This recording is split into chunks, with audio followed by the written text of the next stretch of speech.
Welcome back to Candy's Classic Game Shrine, everyone. And today, on Adventures in the Third Dimension, we're going to take a look at Galactic Pinball for the Virtual Boy and give it a review. So, let's go.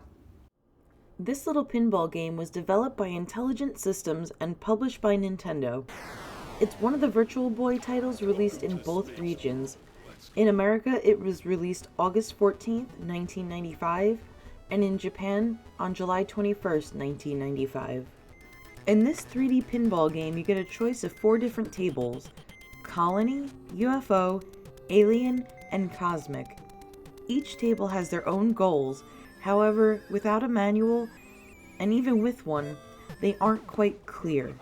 Honestly, I find it more fun to randomly discover the targets on each table anyway, whether that's in video game pinball tables or in real life ones. Along with each table having different targets, each table has its own set of little mini games of sorts too. Some were kinda crappy, like the Shoot the Comets one in Cosmic, but other ones were a lot more fun to me. I would say each table offered very similar levels of difficulty, yet each offered varied enough gameplay where each table felt unique. I managed to get into the top 5 high scores on all of the tables, so it is possible to do well even if you're not a pro at pinball. The controls are really simple. Both the left and right D-pads, as well as the L and R button, control each respective flipper. The A button controls the plunger, and the B button nudges the table. Be careful not to nudge too generously, or else you will cause a tilt and your round will be over. The pinball puck feels very floaty, kinda similar to an air hockey puck, but it feels right at home since the game is supposed to be in space.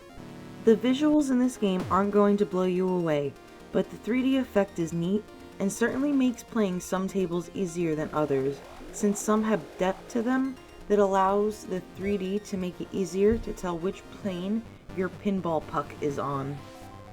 Even though this is just a simple pinball game, there are some cute little Easter eggs that I've noticed.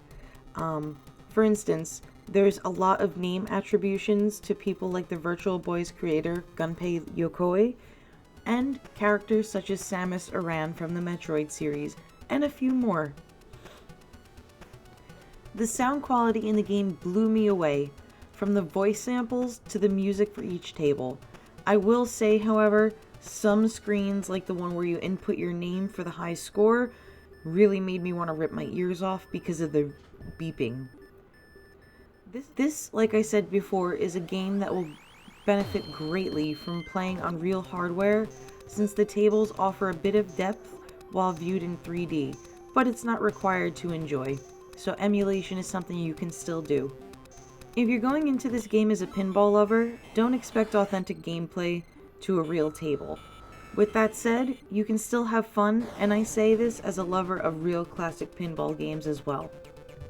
As I mentioned before, this game came out in both regions. If you want to buy a copy of Galactic Pinball, you're looking roughly at $16 for a US copy, or $20 for a Japanese copy. With that said, this is a game that can be played from either region, as everything is able to be read and played normally from either game. Okay everyone, that was my review of Galactic Pinball for the Virtual Boy. Let me know what you guys thought of the video and the game in the comments below, and until next time, take care.